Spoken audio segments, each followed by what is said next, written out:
dear ones, this is Miss Gigi. I'm back with to do another video. Today I want to talk about my favorite form of spirituality, which is hoodoo. Um let's get straight into it.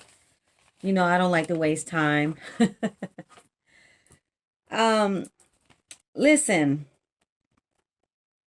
in hoodoo, it is a natural form of medicine. It can be used two ways: to heal the body, and you call on certain energies to manifest your desires. Um, you heal certain ailments in the body, and you remove certain energies in your home or in your, you know, brings healing and prosperity and nutrients to the body. So it's like it's a double spirituality. And also, it can be used just like I said, anything that could be good, it could be bad. Like I was saying before, I was talking about the good and the bad of each aspects. Now, I don't do the love spells. Like I just won't do that. I'm gonna be straight up. I don't want to force anyone to fall in love with me because I believe in karma. And then you get bad luck from that. Trying to force someone and bend someone to your will and do what it is you want them to do without that person's permission. Let me tell you, you're going to get all types of backlash from that. That person can turn on you. That person end up a stalker. That person can end up unaliving you, your family, your kids, stuff like that. So it's like I don't force anything on anybody that love me.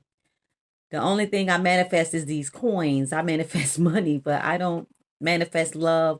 I'm not trying to manifest a perfect husband or anything like that, forcing anybody on me. I stay away from any and all love spells, any and all revenge, like the dark arts of it, the left hand, which is hoodoo, which you can return the sender and make your enemies, suffer and all of that. And anybody who hates you or don't like you, you can do certain things to them. Now, that people that deserve, they get what they deserve, but I choose to let karma do what it does. My favorite book of Psalms, that I like to pray the book of Psalms for prosperity and for my enemies, is the power of Psalms. This is my favorite book to use along with hoodoo. It's Psalms from the Bible, but it directs you to the Psalms that you're looking for. I just pray Psalms 35 on my enemies. If you don't like me, then okay, there's more. It's gonna be more reasons to, you don't like your life, you don't like yourself. I feel like you're projecting. And so what you don't like about yourself, you don't like, you try to say, oh, this is what I don't like about Gigi. I feel like that's what you don't like about yourself. I put the book of Psalms on you, and then your life is going to go according to plan. So, I don't worry about revenge. If I know that someone tries to block me, stop me, or do something to, if I have a dream or something, or if I have a feeling that somebody's trying to do, black magic towards me or something like that, I pull out the Holy Bible. And there are certain scriptures that you can reference to when you feel like someone's attacking you spiritually. So, like I was saying, it's really, really good to use for herbal medicine, especially during this time where we got all these colds. I think we're battling 4 viruses right now. The RSV, the flu, the cold, and there is C19. So right now, so this would be good to use some of the hoodoo herbal cures and tinctures around this time. Um, in hoodoo, a mojo bag consists of herbs and roots and crystals and small liquid bottles, bones, shells, hair, and dirt. And sometimes there are bottle trees. There's a bottle tree that you put in your yard to remove negative energies or to attract certain energies. The bottles contain certain herbs. You put them in your front yard. Could be different color bottles. Rub them down with attraction oil to attract certain spirits and things like that, or repel certain spirits. It depends on what you're using it for. Hoodoo is everything that our ancestors learned from Africa, which is and preserved traditions, and it was carried on from generations to generations without being lost. So, in order to not lose the traditions, the slaves were sold off so they would tell the other slaves and they would know about the practice of, hoodoo and voodoo and different religions back home and show them how to do it and how to practice it. And voodoo comes from Benin. So if you practice it from Nigeria, and then South Africa would teach someone from West Africa, Cameroon, and then Ghana, and that's how the tradition got passed along throughout the slave trade. So different spiritual practices got preserved. So from various practices, the colonizers forced Christianity on our ancestors, and that because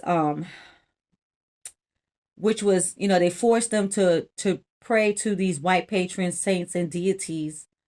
And so that's why hoodoo has these certain patrons, saints, and deities, because this is the only way to practice hoodoo and practice to preserve the ATR traditions, the oral traditions. Hoodoo in church, for instance, getting baptized, that was symbolized going to the water to pay homage to the ancestors. Our ancestors practiced these different ATRs, African traditional religions, and Christianity. Like I said, it was prominent during that. It was during the time of slavery because they were captured and they would weaponize them. They would prevent them from practicing because the slave master would weaponize Christianity, saying slaves obey your masters. And these are certain scriptures from the Bible that scared them into rebelling, saying rebellion is a sin. So they would call on different spirits and gods to defend them from slavery. So they had to sneak their practices in, such as voodoo, Ifa, Egyptian Kemet, and other traditions. And they would gather together in a circle and pray for one another. And the outsiders would put their hands, you know how you stretch your hands out and pray? They would call on different spirits, and this gods was from the outside, stretch it towards the person in the middle of the circle, and this would help them call on and evoke the spirit, the energy of the spirit, to uplift them and heal them, and to invoke certain energies in that person, and that person will fall out under the possession of that spirit. It'll be like Oshun, Ogun, Shango, Abatala, Runla, Yimeya, or Mamiwati, Oya, or other Orishas, or High John the Conqueror, even. Possession would take over, and they would dance around the person who passed out, and protect them in a circle by shouting and dancing and screaming and speaking in tongues, which is their tribal language.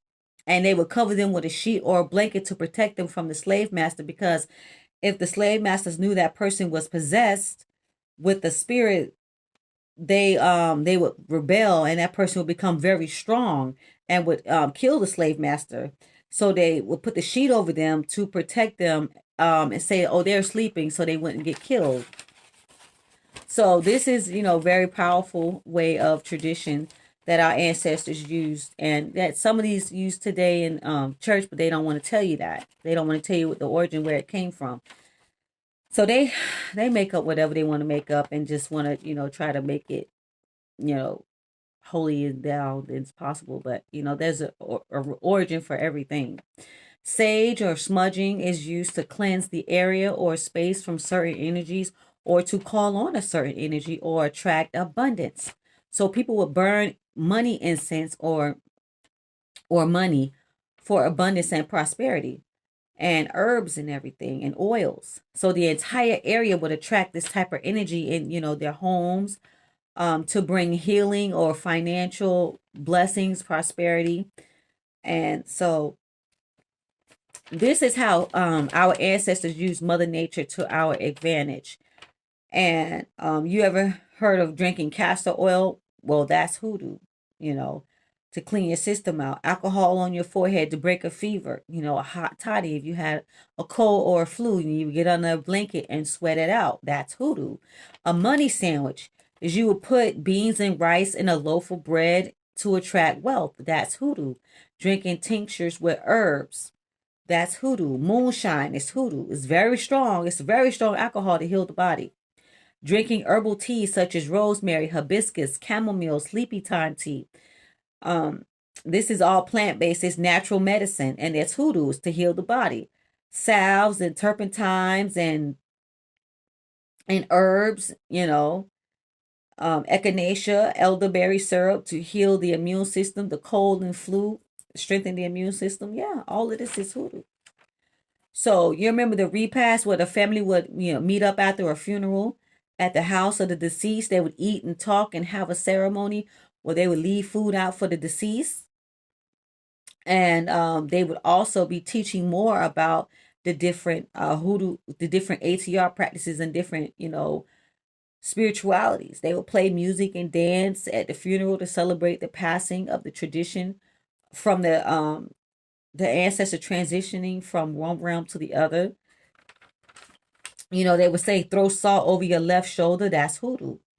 These practices are from Africa, and this is what our ancestors just wanted us to pass down so they wouldn't be lost from generation to generation. So we have to teach one another. Clean and cleanse your space before the new year. The new year starts is 9/11 in Ethiopia. Um,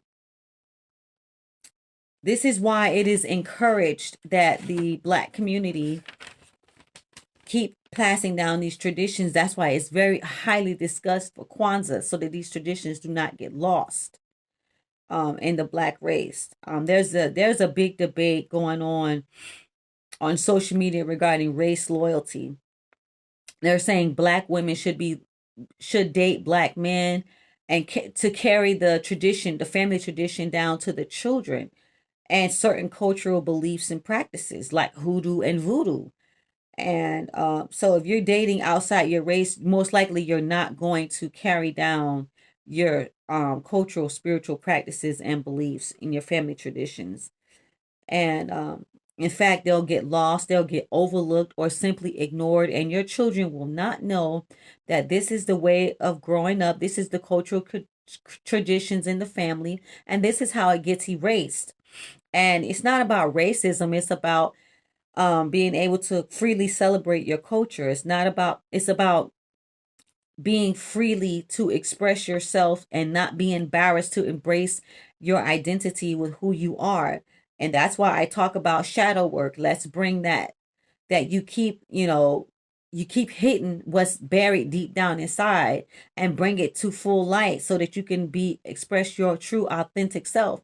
Hoodoo is embracing, the herbs of Mother Nature for your intent, and to manifest your dreams and goals. That's what hoodoo conjure root work is all about. It doesn't necessarily have to be a bad thing or something to be feared or ashamed of or to be scared of, but it's just embracing your African culture.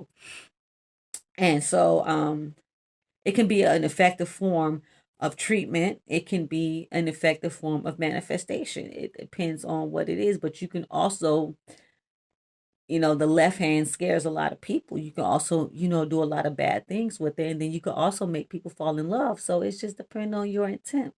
But I choose to use it for good. I choose to use it to manifest my dreams, my goals, my desires, and certain things you can use hoodoo for to manifest a new house, a new car, money, uh, clothes, shoes, whatever, a handbag, whatever it is that you desire, you can make it, come true, come to life with the help of hoodoo.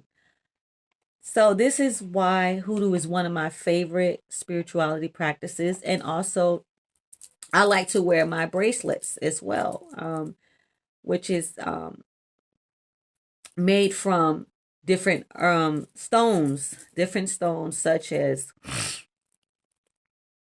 Black tourmaline. This is garnet for Capricorns. Hematite. Um, black onyx, and black obsidian for protection, and then tiger's eye as well. So and citrine, citrine brings wealth. So I love my stones. And then there's jade, and then there's black tourmaline for protection, and black onyx as well. So I really love my stones. I really love spirituality of hoodoo. It's really, really powerful. And if you're interested, do your research. If you know something about hoodoo, meet me in the comment section and let's have this conversation. That's why in October I was really, really happy about the celebration of Hoodoo Heritage Month in the month of October, I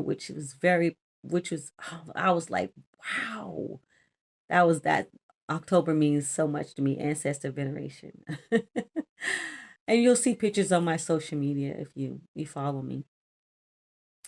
So let's have this conversation. Meet me in the comment section. Let me know how much you know about hoodoo, and if you know someone who knows someone about hoodoo, let's talk about it. Let's know what do you know about it. Thank you so much for listening to this message. Don't forget to comment, share, like, and subscribe. Love, hugs, and kisses. Bye.